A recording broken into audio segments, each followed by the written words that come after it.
आपने कभी सोचा कि दुनिया का सबसे मशहूर व्यापारिक रास्ता सिल्क रूट सिर्फ रेशम और मसालों के लिए इस्तेमाल होता था, या फिर इसके पीछे कोई और कहीं ज्यादा बड़ा सच छुपा था?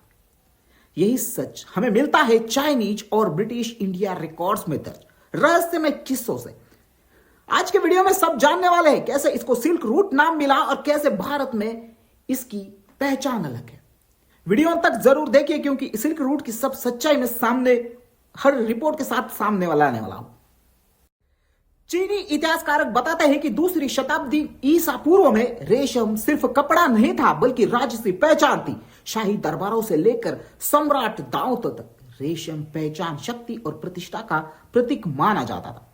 इसलिए विदेशी व्यापारी इसकी तलाश में चीन तक पहुंचने लगे थे।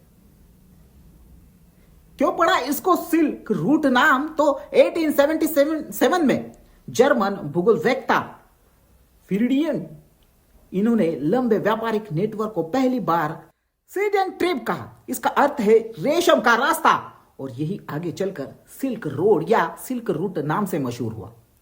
नाम इसलिए पड़ा क्योंकि बाकी माल के मुकाबले रेशम सबसे कीमती और आकर्षक था।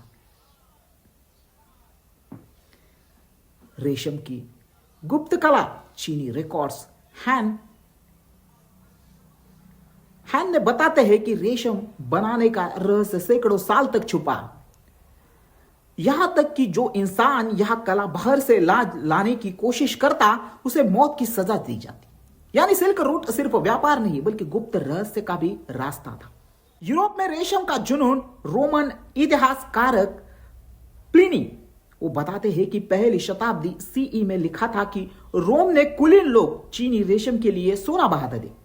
इतना कि रोमन सीनेट की चिंता हुई कि रोम का खजाना खाली हो रहा है, यानी एक कपड़ा पूरे साम्राज्य की अर्थव्यवस्था हिला रहा था।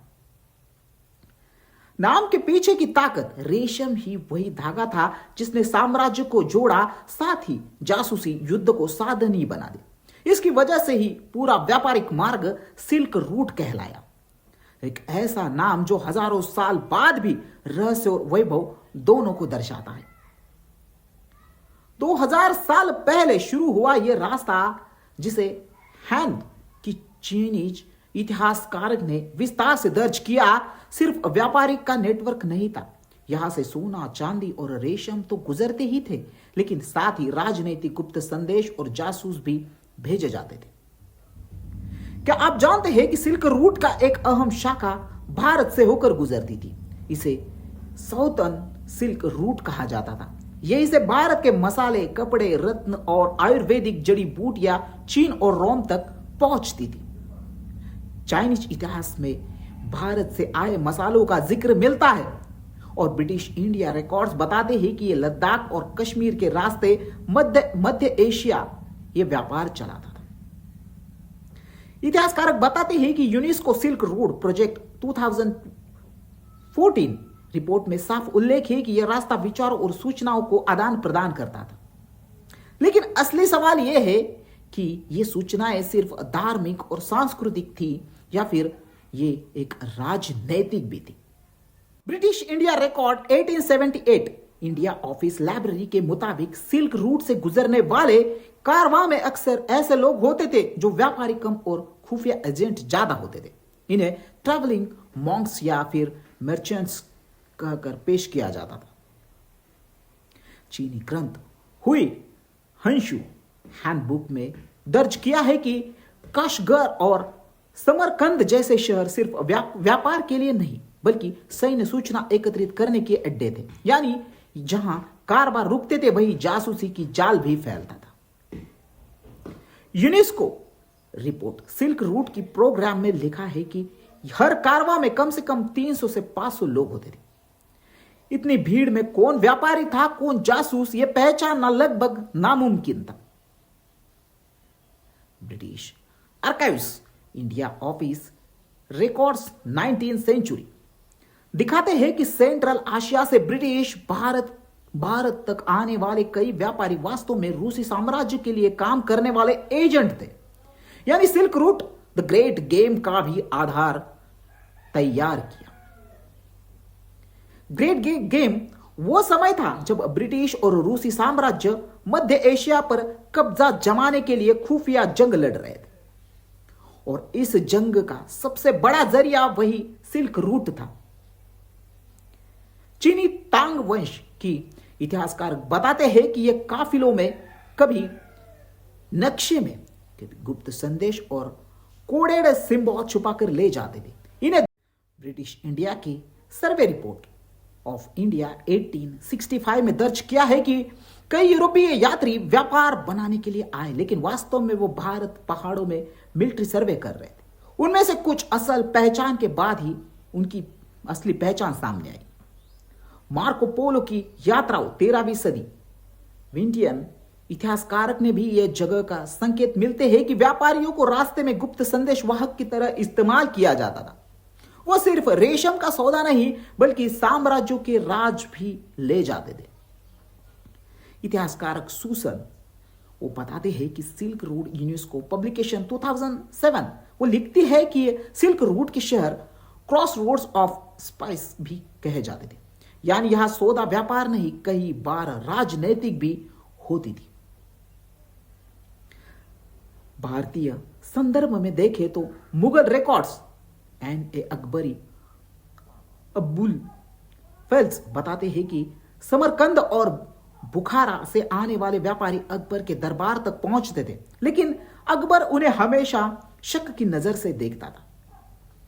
ब्रिटिश इंटेलिजेंस रिपोर्ट 1870 बताती है कि कई सूफी सेंट्स और पिलग्रिम्स के रूप में लोग भारत आते थे। असल में वो सिल्क रूट के कन्वर्ट मैसेंजर्स थे। सिल्क रूट का सबसे रहस्यमय हिस्सा था कराकोरम। वहां के पास से गुजरने वाले हर कारवां को बेकायदा लिस्ट किया जाता ताकि पता चले कौन सा व्यापारी किस देश की ओर कहा जा रहा है। बात करें चाइनीज रिकॉर्ड की तो वहां के इतिहासकारक 8th सेंचुरी में उल्लेख है कि कई बार व्यापारी ड्यूअल एजेंट्स होते थे, यानी एक ही समय दो साम्राज्यों के लिए काम करते थे। यूनेस्को की report Silk Road Routes Network 2014 बताती है कि सिल्क रूट पर केवल सामान ही नहीं बल्कि गुप्त इंटेलिजेंस नेटवर्क भी बिछाए जाते थे, इसलिए इसे शैडो रूट ऑफ स्पेस कहा जाता था। यहां पे कभी जासूस व्यापारी रूप में हथियारों का सौदा भी करते थे। British record India office library 1885 में साफ लिखा है कि कई बार सिल्क कैरावान्स के अंदर तलवारें और बंदूकें छुपाई जाती थी। सेंट्रल एशिया की लोक कथाओं में भी जिक्र मिलता है कि व्यापारी रात के अंधेरे में गुप्त मुलाकातें करते थे। इन्हें लोग शैडो मार्केट्स कहते थे। सिल्क रोड सिर्फ व्यापार और जासूसी ही नहीं बल्कि राजनीतिक प्रोपेगेंडा का भी रास्ता था। British archives political department papers 19th century में दर्ज है कि पैम्पलेट्स और गुप्त घोषणाएं भी इन्हें कारवां के जरिए फैलाई जाती थी। भारतीय विद्वान R C Majumdar History of India 1950 लिखते हैं कि सिल्क रूट के जरिए सिर्फ धर्म और संस्कृति नहीं बल्कि साम्राज्यवादी महत्वाकांक्षा भी यात्रा करती थी, यानी यह रास्ता भारत की राजनीति पर सीधा असर डालता था। सिल्क रोड इकोनॉमिक बेल्ट पर काम करते हुए आधुनिक शोधकर्ता ऑक्सफोर्ड रिसर्च पेपर्स 2019 ने पाया कि पुराने जमाने में यह रास्ता मिलिट्री इंटेलिजेंस के लिए उतना ही अहम था जितना आज सैटेलाइट। ब्रिटिश इंडिया में तैनात अधिकारी sir Francis young husband record 1890s ने साफ लिखा था, every merchant is a potential spy on the silk road. Chinese इतिहासकार के अनुसार कई व्यापारी मंदिरों और मठों का सहारा लेते थे, यानी रिलीजियस साइट्स की जासूसों को सेफ हाउसेस बन जाते थे। यूनेस्को की रिपोर्ट सिल्क रोड 2014 बताती है कि व्यापारी अक्सर बच्चों और महिलाओं को भी कारवां में शामिल करते थे। इससे वे और आसानी से फैमिली ट्रेडर्स लगते थे। लेकिन कई बार यही नकाबी जासूसी को छुपाता था।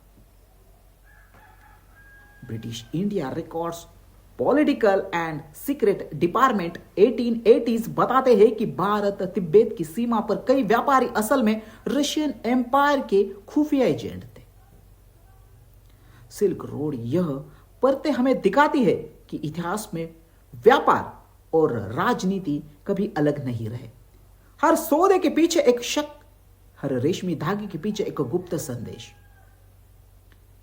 चाइनीज इतिहासकारक और ब्रिटिश रिकॉर्ड दोनों यही साबित करते हैं कि सिल्क रूट केवल एक व्यापारिक सड़क नहीं था, यह उस दौर का सुपर हाईवे ऑफ एक्सपियोनाज था।